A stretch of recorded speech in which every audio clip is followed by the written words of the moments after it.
Siema, sut ydych chi? Dwi'n gobeithio ydych chi'n saff yn iach. Diolch yn fawr am eich ymuno â mi yn y fideo hwn.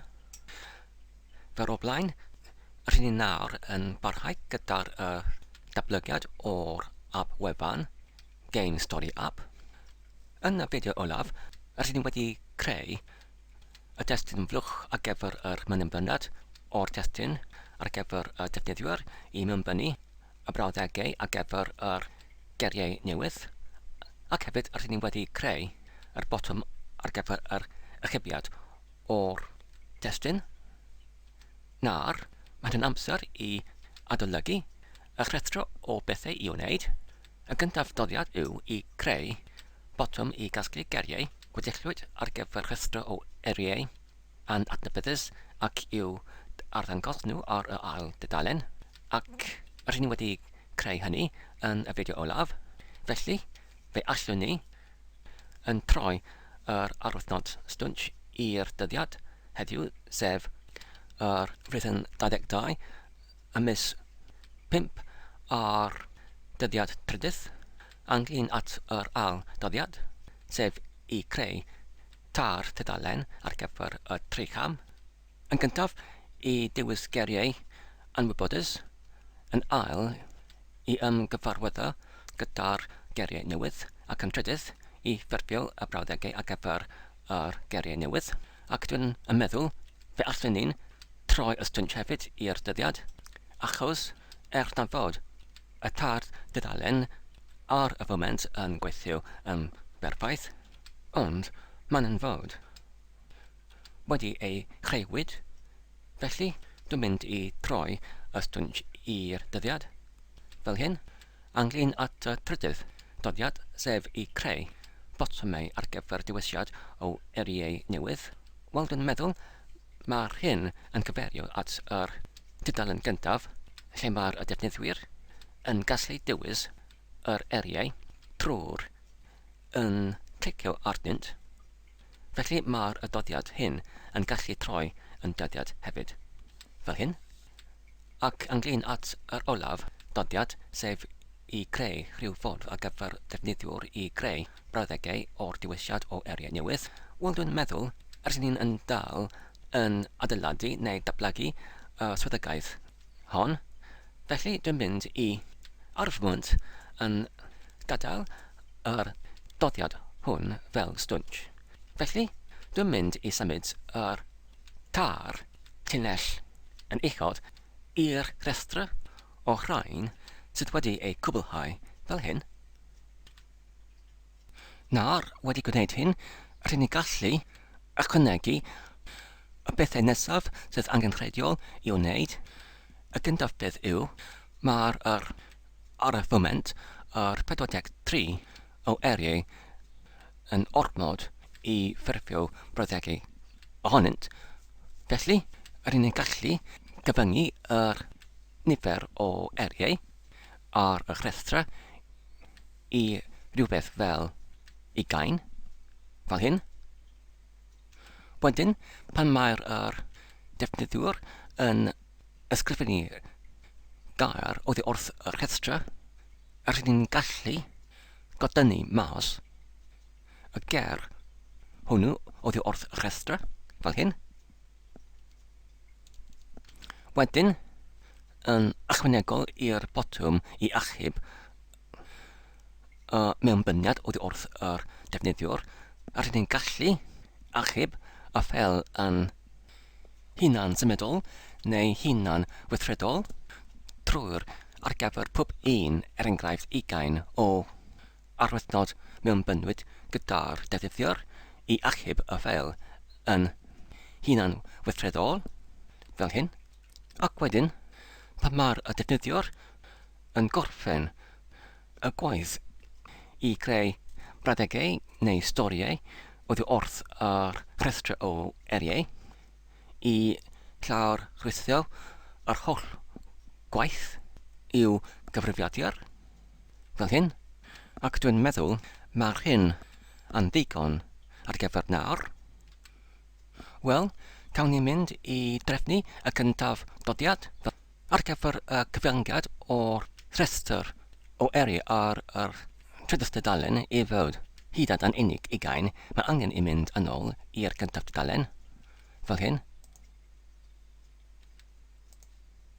Felly, os rydyn yn atgoffa ein hunain, y diben o'r dudalen hon yw ar gyfer yr defnyddiwr I odynnu y geriau sydd yn adnabyddus iddynt, fel yr achoso y geriau newydd sydd yn anadnabyddus ar y dudalen. Felly, I gyfyngu y rhestr o eriau ar y drydydd dudalen I fod yn unig yn ugain ac nid yn llai na mwy, mae angen I wneud doi peth. Yn gyntaf, os mae'r defnyddiwr yn dewis hyd at ugain o eriau sydd yn adnabyddus iddynt, mae angen I gosod rhyw fath o gyfyngiad I atal y defnyddiwr I dewis dim fwy. A'r ail peth yw, os mae'r defnyddiwr yn dewis y geriau fel achoso ar y dudalen yn fwy nag ugain o eriau, wedyn mae'r app yn angen I gasglu yn unig y gyntaf ugain. Felly, rydyn ni'n gallu nodi y dau peth I lawr ar yr un llinell o'r dodiad berthnasol yn y rhestr o bethau I wneud fel hyn. Rhanbarth 1, os ydy'r defnyddiwr yn dewis fel wedillo hyd at ugain o eriau I gyfyngu I ganiatau na mwy. Yn 2, os ydy'r defnyddiwr yn dewis fel wedillo yn fwy nag ugain o eriau I gasglu yn unig y gyntaf ugain. Felly, ynglŷn at y swyddogaeth hon, mae'r digwyddiad allweddol yn y cliciad o'r botwm nesaf. Felly, ar yr porio'r Chrome, rydyn ni'n gallu clicio ar y botwm fel hyn, ac wedyn dewis archwilio fel hyn. Ac wedyn, yn yr amgylchiad dablygwr, mae'r poriwr yn dangos y cod berthnasol. Felly, mae'r hyn yn arddangos pan mae'r botwm hwm yn cael ei clicwyd.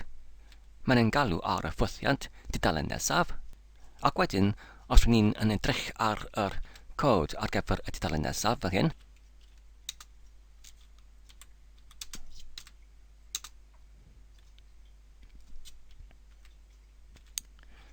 I brafholi ar gyfer yr nifer o eriau yn adnabyddus gwedillwyd ar y dudalen, rydyn ni'n gallu creu amrywolyn I niferu y geriau fel hyn.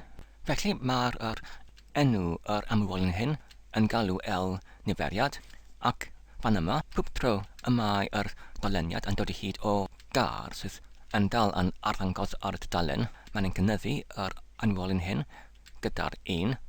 Wedyn, pan mae'r amrywolyn hyn yn cyrraedd hyd at yr gwerth o ugain, mae'n torri allan o'r doleniad hyn, ac wedyn, I barhau gyda'r ymresymeg, mae'r ffwythiant hwn yn gysodi yr parametr chrysau yn yr gyferiad o'r llyfrau nesaf I cynnwys yn unig yr ugain rhifau yn yr amrywolyn rhestr rhif fan yma. Felly, y mae'r datrysiad hwn yn unig yn cyfyngu y mwyaf o'r geriau I fod yn ugain, lle mae'r yn fwy nag ugain o eriau yn gwedillo ar y dudalen, ond beth am y sefyllfa lle mae'r defnyddwr yn clicio ar geriau fel y gwedillo y geriau I fod yn lai nag ugain. Wel, ar gyfer hyn, os rydyn ni'n edrych ar yr cod ar gyfer pob un botwm ar gyfer yr gair, trwy'r clicio ar gair fel hyn, ac wedyn dewis archwilio fel hyn, rydyn ni'n gweld mae'r botwm yn y digwyddiad o ar y cliciad yn galw ar y ffwythiant sydd yn galw achub I rhestr. Felly, mae'n angen I osod rhyw fath o gyfyngiad yn y ffwythiant hyn I atal y nifer o geriau ar y dudalen I syrthio yn llai nag 20. Felly os ydym ni'n mynd yn ôl i'r ffail index.php ac wedyn yn y ffwythiant achub I restr, rydyn ni'n gallu newid y cod fan yma, ond nawr gyda'r ffail JavaScript amlrhyw offer.js yn bodoli, mae'n ein taclusach I gynnwys yr ffwythiant hyn yn y ffail hynny. Felly, cyn wneud unrhyw newid yn y ffwythiant hyn, dwi'n mynd I symud y ffwythiant oddi wrth y cod HTML a PHP fan yma I mewn i'r ffail JavaScript fel hyn. Yn gyntaf yn yr fodd gorchymyn yn VI, dwi'n mynd I mewnbynnu y ddau arwyddnodiau M ac K ar gyfer mercio neu nodi y lleoliad dechreuedig fel hyn. Ac wedyn dwi'n mynd i'r olaf llinell o'r toriad diwysiedig sef fan yma. Ac wedyn dwi'n mynd I pwyso neu mynbynnu yr arwyddnod gorwahanod. Ac wedyn y cochnog K ar gyfer yr dechreuad o'r amrhediad ar gyfer yr cyfnod neu toriad o'r cod sydd angen I torri allan o'r ffeil yma. Ac wedyn dwi'n mynd I mewnbynnu yr atalnod ac wedyn yr llan atalnod I cynrychioli y llinell gyfredol. Ac wedyn dwi'n mynd I mewnbynnu y gwagle ac wedyn yr W ar gyfer ysgrifennu ac wedyn yr bychnod I cynrychioli gorchymyn ac wedyn unwaith eto y gwagle ac wedyn dwi'n mynd I mewnbynnu yr enw o'r ffail gyfamserol sef wbath fel hyn ac wedyn dwi'n mynd I pwyso ar y botwm doddiad fel hyn. A dyma'r 4 llinell oddi wrth y llinell 59 I 62 wedi ei achub i'r ffail cyfamserol wbath. Nawr, dwi'n yn gallu godynnu allan y 4 llinell fel hyn.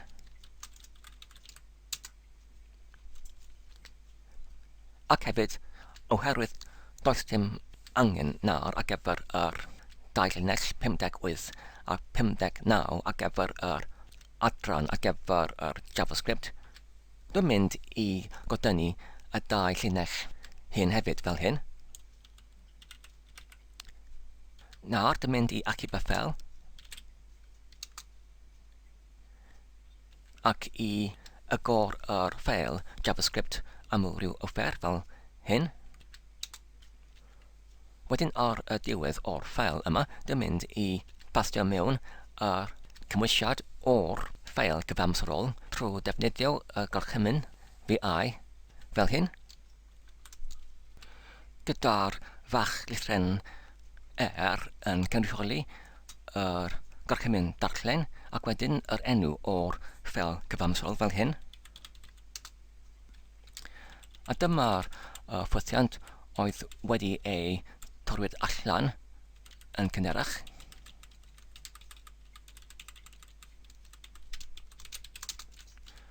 Nawr, yn y ffwythiant yma, does dim nymwy yr angen I arddangos yr rhif, y rhes ac hefyd yr hunaniaeth, yr gwrthrych. Felly, dwi'n mynd I sylwebu allan y llinell hon ar yr 22 fel hyn.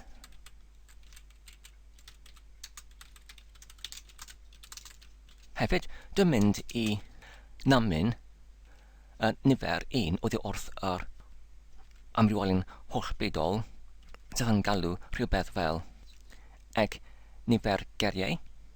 Ac wedyn, rydyn ni'n gallu gosod rhyw fath o brawfholiad I mewn yn y ffwythiant, lle mae'n gallu gwirio ai ydy yr nifer o'r geriau yn weddill ar dalen yn 20 neu lai.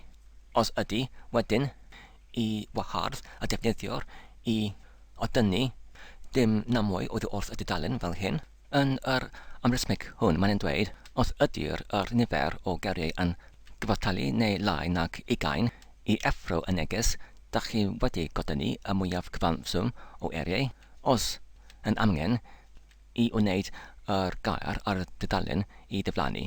Ac wedyn, y peth gywir I wneud yw I alosod y llinell ar y 23 I namin 1 oddi wrth yr ec nifer geriau I mewn fel hyn dan y diflaniad o'r gair. Oherwydd nid oes yr amrywolyn hyn ec nifer geriau eto yn datganwyd fel amrywolyn hollbydol, mae angen I mynd i'r brig o'r ffeil JavaScript fan yma ac I datganu fe fel hyn. Fan yma rydyn ni'n yn cychwyn yr amrywolyn hollbydol gyda'r gwerth.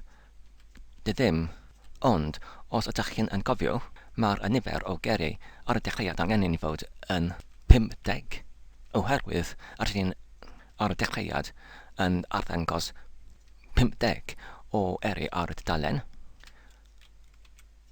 Felly, yn ôl yn yr ffeil index.php, fan yma rydyn ni yn gosod y gwerth o 50 o eri ar y dudalen trwy'r yn gosod yr rhes gyntaf I fod yn dyddym ac y rhes olaf I fod yn 49. Ac yn y cod PHP ar gyfer pob un gair rydyn ni'n yn dolenni trwy'r 50 o eriau oddi wrth yr gwerth dyddym I 49. Felly fan yma rydyn ni'n gallu newid y gwerth o'r amrywolyn hollbydol JavaScript ec nifer geriau oddi wrth dyddym I 50. Ond y trafferth yw mae'r amrywolynnau neu'r amrywolion elchres cyntaf ac elchres olaf yn ysgrifenwyd yn yr iaith PHP, ond mae'r amrywolyn ec nifer geriau yn ysgrifenwyd yn yr iaith JavaScript. Sut wedyn I ysodi gwerth I mewn i'r amrywolyn JavaScript oddi wrth yr amrywolion PHP? Wel, yr ateb yw, rydyn ni'n gallu gwneud hyn fel o'r blaen trwy'r ysodi y cod JavaScript I mewn i'r cod HTML trwy'r defnyddiad o'r tag script fel hyn.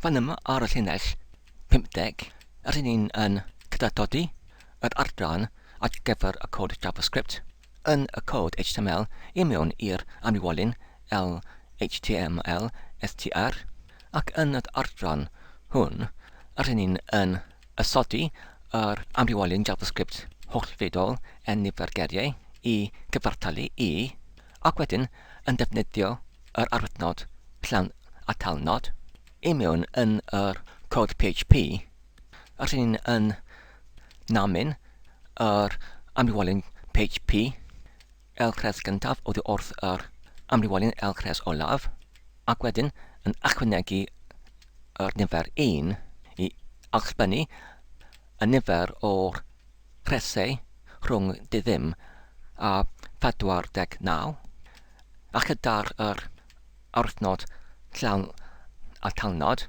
mae'r gwerth hyn sef 50 yn ei gydadodi I mewn i'r llinyn.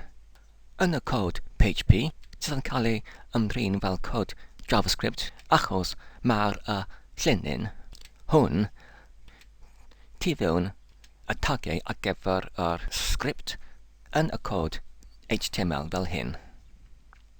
Nawr, os rydyn ni'n yn ychydig fel ac wedyn yn mynd yn ôl i'r dudalen, can ni'n gweld os ydy'r newyddiau yn gweithio. Yn gyntaf mae'n angen I llawn datebru a dudalen trwy bwyso ar y botwm rheol gyda'r botwm F5. Ar y foment mae'r 50 o eriau ar y dudalen. Felly, os rydyn ni'n yn clicio nawr ar y botwm nesaf, fe ddylai yr amrhythmig yn unig yn dewis y cyntaf 20, ond cawn ni'n gweld. A dyna ni, Mae'r swyddogaeth yn gweithio. Mae'r yn unig y gyntaf 20 o geriau ar y ail tudalen. Felly, os rydyn yn dychwelyd i'r gyntaf tudalen, ac wedyn yn ceisio i odynnu geriau oddi wrth y tudalen, hyd at yn llai nac 20, beth sy'n digwydd? Wel, cawn ni'n gweld.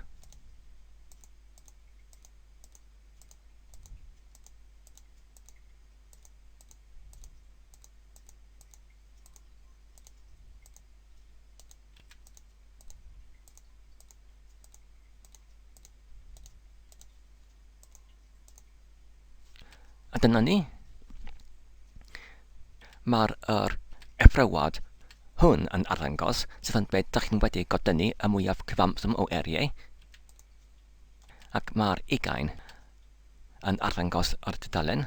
Ac wedyn os ydyn ni'n yn rhywbreddio i'r tudalen nesaf. A dyna ni, mae'r unwedd 20 o eriau hefyd oddi wrth y tudalen blaenorol. Ac os ydych chi'n mynd i'r trydydd tudalen fel hyn, mae'r tudalen hon hefyd yn unig yn arddangos yr 20 o eriau. Felly, yn ôl i'r rhestr o bethau i'w wneud, rydyn ni'n gallu newid yr gyntaf dyddiad oddi wrth yr arwythnos dwnch i'r dyddiad heddiw fel hyn. Y nesaf ddyddiad yw i odynnu gar oddi wrth y rhestr pan defnyddiwyd gyda'r defnyddiwr.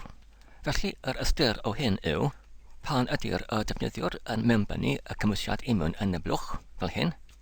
Felly, pan mae'n ein yn mewnbynnu gar oddi wrth y rhestr yn uchod, fel hyn, fel y gair abl, ddylai yr ab tynnu mas yr gair abl oddi wrth y rhestr yn uchod. Felly, ar gyfer hyn, rydyn ni'n gwneud rhyw fath o'r ffwythiant amseredig sydd yn rhedeg yn rheolaidd wedi pob ysbaid penodedig o amser, ac rydyn ni'n gallu gwneud hyn trwy defnyddio yr iaith JavaScript yn y ffeil amrywioffer.js. Felly, os rydyn yn mynd yn ôl i'r ffeil hyn, ac wedyn ar y dechreuad o'r ffeil yn y adran sydd yn hollfedol, sef yr un sydd yn rhedeg fan y mae'r tudalen yn trwytho ar gyfer y cyntafdro ar y dechreuad, rydyn ni'n gallu sefydlu yr amserwr i mewn yn y ffeil hwn trwy defnyddio y ffwythiant gosodi ysbaid fel hyn. Ac i mewn yn y ffwythiant hyn, rydyn ni'n gallu rhoddi fel parametr yr enw o'r ffwythiant i alw arno wedi pob ysbaid, ac wedyn yr hyd o'r ysbaid yn yr hyd o milieiliad fel hyn.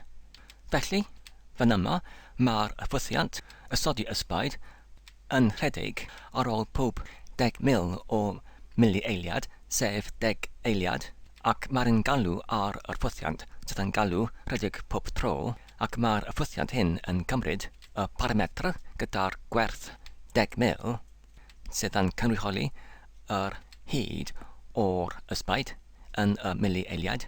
Felly, i wneud yr cod hwn yn fwy trefnus, rydyn ni'n gallu rhoddi yr gwerth o 10,000 i ryw fath o amywolyn, ac wedyn defnyddio yr un amywolyn ar gyfer y 2 parametr yn y ffwythiant hyn, fel hyn. Felly, ar yr llinell 3, rydyn ni'n yn creu yr amywolyn hollfedol sydd yn galw eg hyd ysbaid, ac rydyn ni'n yn rhoddi y gwerth rhifedig 10,000 arno fe, ac wedyn yn yr ffwythiant osodi ysbaid, rydyn ni'n yn rhoddi yr amywolyn hyn fel yr ail parametr, ac hefyd ar gyfer y cyntaf parametr, sef yr enw o'r ffwythiant i rhedeg pob ysbaid gyda'r gwerth yn y parametr, rydyn ni'n gallu ymdrin ar parametr neu'r amrywlyn hyn fel llinyn, ac yn ei cyd atodi i mewn i'r llinyn ar gyfer yr gyntaf parametr ar gyfer yr gosodi ysbaid. Wedyn, y cam nesaf yw i greu yr ffwythiant rhedeg pob tro fel hyn. A dyma'r ffwythiant rhedeg pob tro. Mae'n cymryd fel parametr yr hyd o'r ysbaid yn y milieiliad, ac wedyn mae'n unig yn effro y gwerth o'r hyd hyn yn y blwch effro. Wel, os yr un gallu gyda fel ac wedyn llawn datblygu a dudalen fel hyn.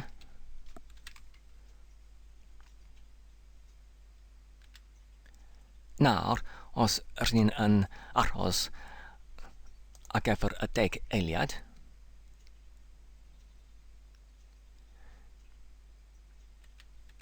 a dyna ni 1, 2, 3, 4, 5, 6, 7, 8, 9, 10, ac mae'r ysodiad o'r ysbaid yn gweithio. Mae'n galw ar rhedeg pob tro pob 10 eiliad. Ond, os rydyn yn canfod yr effrowadau o'r neges pob 10 eiliad yn ychydig yn feinedig, yn ytrach na galw ar yr ffwythiant effro, rydyn gallu yn allbynnu i mewn yn y tab rheoli fwrdd fel hyn. Nawr ar yr llunesaeth, yn lle o defnyddio yr ffwythiant effro, dwi'n nawr yn defnyddio yr fodd aelodedig o'r gwrthrych rheoli fwrdd i allbynnu y neges yn y tab console neu rheoli fwrdd yn yr amgylchiad datblygwr yn y poriwr. Felly, os rydyn ni'n nawr yn llawn datblygu y dudalen, ac wedyn yn edrych ar yr allbyniad yn y tab rheoli fwrdd yn yr amgylchiad datblygwr. A dyna ni, mae'r nawr yn allbynnu y gwerth o'r parametr pob 10 eiliad yn y tab rheoli fwrdd. Wedyn, y cam nesaf yw i greu rhyw fath o ffwythiant sydd yn gallu gwirio ai ydy unrhyw gair oddiwrth yr rhestr yn bodoli yn y blwch. Os ydy, wedyn i odynnu math oddiwrth y rhestr, yn ytrach na ysodi yr cod hyn yn y ffwythiant rhedeg pob tro, mae'n hyn yn fwy defnyddiol i osod ffwythiant arbennig ar ei gyfer, fel y gallo yr amresymeg yn galw ar yr un wedd ffwythiant nid yn unig yn yr ffwythiant rhedeg pob tro, ond hefyd oddiwrth unrhyw le yn yr amresymeg. Felly dwi'n mynd i creu yr ffwythiant arbennig fel hyn. Mae'r ffwythiant rhedeg pob tro nawr yn galw ar yr ffwythiant newydd, gwirio geiriau, ac mae'r ffwythiant newydd, gwirio geiriau, ar y foment yn unig yn allbynnu y cofnodiad i mewn i'r rheoli fwrdd, y neges hwn. Felly, pan rydyn yn llawn datblygu y dudalen fel hyn, ac wedyn edrych ar yr allbyniad ar y rheoli fwrdd, a dyna'r neges sydd yn arddangos pob 10 eiliad. Fan yma, dwi'n wedi newid yr neges i mewn gwirio geiriau, ac os dwi'n nawr yn ychydig y ffeil, ac wedyn yn llawn datblygu y dudalen,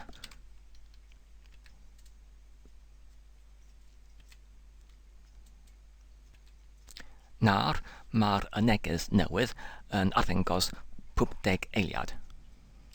Wedyn y cam nesaf yw i dolenni trwy'r pob un rhes yn y rhestr yma ac i wirio ai ydy y gair Cymraeg yn bodoli yn y blwch testun, ac os ydy, yw o dynnu fe allan o'r rhestr. Felly, os rydyn ni'n clicio ar rhestr ac wedyn ar yr archwilio, ac wedyn os rydyn yn edrych ar y cod HTML, rydyn yn darganfod mae'r dosbarth ar gyfer pob un dodiad yn y rhestr yn y dosbarth GLSPBOTOM. Felly, ar gyfer dolenni trwy'r pob un res yn y rhestr, rydyn ni'n gallu creu dylliad i gynnwys y gorchymau i gyd ar y dudalen trwy'r defnyddio y fodd cyrchu elfennau trwy'r enw dosbarth gyda'r dosbarth GLSPBOTOM fel y parameter, ac mae'r fodd hon yn aelod o'r gwrthrych dogfen. Wedyn, yn pob un doleniad, mae'r cod hyn yn allbynnu y gwrthrych yn pob un res yn y tab rheoli fwrdd. Ond, os ydyn ni eisiau i gweld y gymwysiad, mae angen i penodi yr enw o'r aelod ar gyfer yr cymwysiad, sef HTML mewnol, fel hyn. Nawr, os ydyn ni'n llawn datblygu y dudalen, ac wedyn edrych ar tab rheoli fwrdd, ac yn ros pob 10 eiliad ar gyfer yr allblyniad. A dyna ni. Mae'r pob un res yn y rhestr nawr yn arddangos yn y tab rheoli fwrdd. Wedyn, y cam nesaf yw i wirio ai ydy pob un gair Cymraeg wrth pob un res yn bodoli yn y testyn flwch. Ac ar gyfer hyn, rydyn ni'n eisiau i dod o hyd o'r hunaniaeth ar gyfer y flwch testyn trwy'r clicio ar y blwch ac wedyn dewis archwilio fel hyn. Ac fan yma, rydyn ni'n gallu diwedu trwy'r cod HTML yma, does dim hunaniaeth yn bodoli ar gyfer yr blwch testyn hyn. Ar gyfer hyn, mae'n angen i mynd yn ôl i'r index.php ac wedyn ni ychwanegu yr hunaniaeth fel hyn.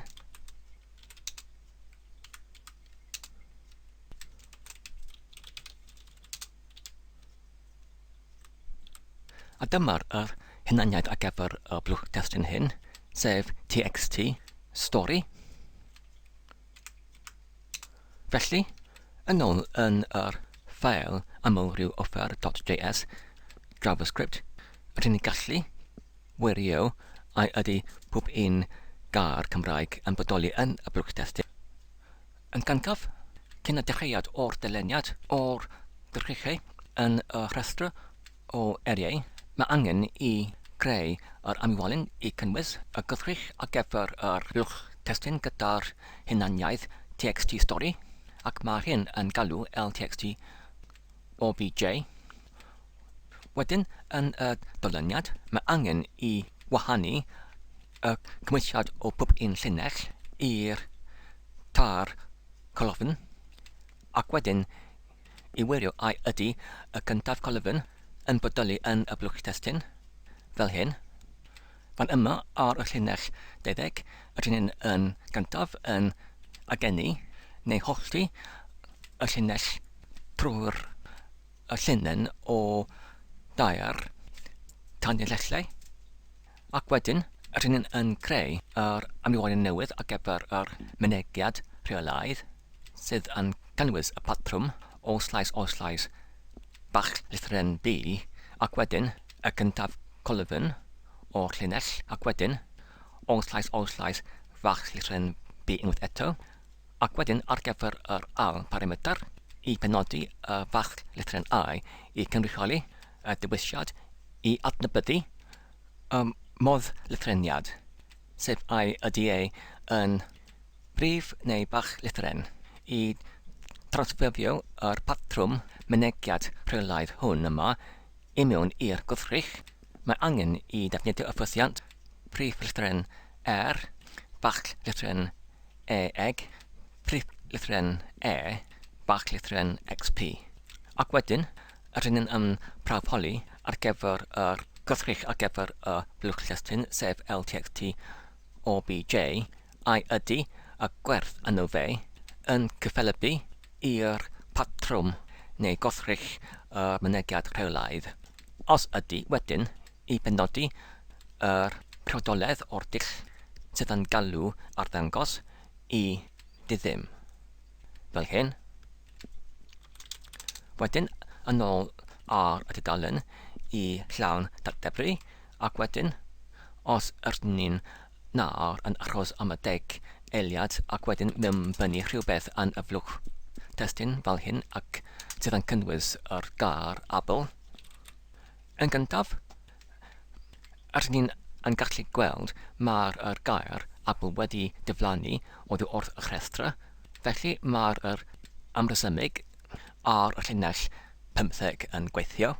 Os ydy'r gair yn bodoli yn y flwch testyn, felly mae'r amresymig yn godynnu y gair mas oddi wrth y rhestra. Os ydyn nawr yn godynnu yr gair abl oddi wrth y flwch testyn, beth sy'n digwydd? Wel, wedi achos 10 eiliad, mae'r gair abl yn dal yn diffygio oddi wrth y rhestra, fod maen nhw hefyd yn diffygio oddi wrth y flwch testyn. Y rheswm ar gyfer hyn yw, ar y llinell 15 wedi penodi y priodoledd ar gyfer yr arddangos ei fod yn diddym. Maen hyn yn achos yn diddym, achos does dim unrhyw cod yn y ffwythiant i al-ysodi neu al-benodi yr priodoledd i arddangos. Felly, mae angen i ni i wneud hyn yn fel hyn. Fan yma ar y llinell 12, ar gyfer pob un rhes yn y doleniad, ydyn ni'n penodi yr priodoledd o'r arddangos i fod yn gwag, sef i arddangos y cymwysiad. Felly nawr, os ydyn ni'n mewnbynnu rhywbeth yn y flwch testyn fel hyn, sydd yn cynnwys y gair abl, ac wedyn achos am y 10 eiliad, nawr mae'r gair abl yn diflannu oddi wrth y rhestra, ac wedyn os ydyn ni'n godynnu yr gair oddi wrth y flwch testyn, ac wedyn achos ar gyfer y 10 eiliad, nawr mae'r gair abl yn arddangos ar y rhestra. Felly mae'r amresymig ar y llinell 16 nawr yn gweithio. Unwaith eto, os ydyn ni'n mewnbynnu yr gair a beri yn yr prif lythrennau fel hyn, beth sy'n digwydd? Mae'r cod yn cyd-adnabyddu yr prif lythrennau ac yn tynnu mas yr gair a beri oddi wrth yr rhestra, ond nawr, os ydyn ni'n mynd yn ôl ac yn godynnu yr gair oddi wrth y flwch testyn, nawr mae'r gair a beri yn dychwelyd i'r rhestra. Ond nawr, os ydyn ni'n edrych ar yr esblyniad yn yr tab rheoli fwrdd, drwy'r holl amser roedd y neges gwall hwn wedi arddangos sydd yn dweud dim yn gallu penodi y priodoleddau o'r priodoledd arddangos sydd yn undefined. Felly dwi'n dyfalu mae'r hyn yn digwydd achos yn yr dulliad o gothrychau ar gyfer y dosbarth XLS PBOTUM, mae'r rhai ohonynt ar gyfer y nach rheswm neu llall yn diffygio y priodoledd dull. Felly, dwi'n mynd i mewnosod prawfholiad i prawfholi ai ydy y priodoledd dull yn bodoli. Os nag ydy, mae'n tebyg mae'r enediadaeth o'r gorchrych cyfredol yn drecholaiddedig, a felly rydyn ni'n gallu ei adnabyddu fe trwy defnyddio yr algorithms aur i barhau gyda'r doleniad, sef i neidio drosodd yr un cyfredol i'r un nesaf fel hyn. Ar y llinell 12 mae'n dweud os ydy'r fath o'r priodoledd dull yn yr gorchrych cyfredol yn undefined, wedyn i barhau gyda'r doleniad. Felly os ydyn ni'n nawr yn llawn dadebru y dudalen ac wedyn mewnbynnu rhywbeth i mewn i'r flwch testyn cynnwys yr gair abl, mae'r gair yn diflannu oddi wrth y rhestra, ac wedyn os ydyn ni'n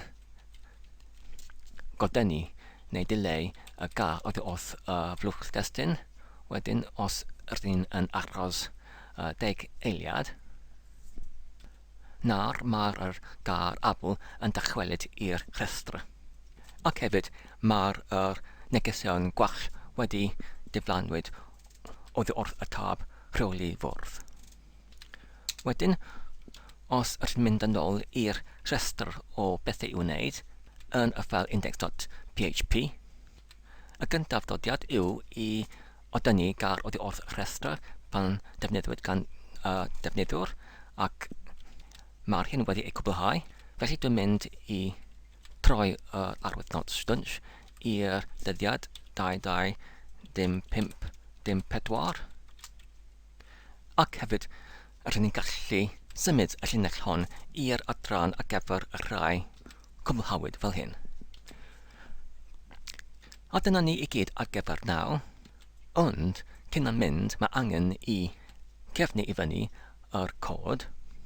Unwaith eto, os ydyn ni'n pwyso ar y botymau neu bysellau rheoli gyda'r A i dewis pob dim yn y pregell fel hyn, ac wedyn rheoli gyda'r ec i ysgrifio, ac wedyn amgen gyda D i mynd i'r buwch ar gyfer yr pregell, ac wedyn i troi y llythren ec i D ar gyfer yr ffon gof allanol, ac wedyn y botwm rheol gyda'r V i bastio mewn fel hyn.